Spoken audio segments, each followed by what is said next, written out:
moogtahay in afartan shay ilaahay subxaanahu watacaala uu ku abuuray gacantiisa sharafta badan kahor intaynaan bilaabin ku sali nabiga sala allahu calayhi wasalam. sidoo kale ha iloobin aad laag saarta muuqaalka naguna soo birta saad wax badan u faa'iido. kow, qalinka. eebba waxa uu abuuray qalinka. markuu abuurayna wuxuu ku yidhi qor.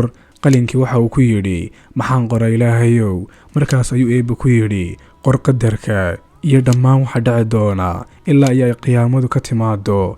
2, carshiga. waxa uu rabbi abuuray carshiga waxaana sida oo qaadi doonta maalinta qiyaame 8 malag oo aad u awood waaweyn. ilaahayna waxa uu ku leeyahay qur-aankiisa kariimka wayaxmilu carsha rabbika fowqahum yowmaidin 8. haddaba ka waran baaxadda iyo weynida carshiga ilaahay. 3, nebi aadam calayhi salaam. eebba waxa uu abuuray bani aadamkii ugu horreeyey dunida wuxuuna ahaa aabbihii basharka ee nebiyullaahi aadam calayhi salaam. 4, jannada.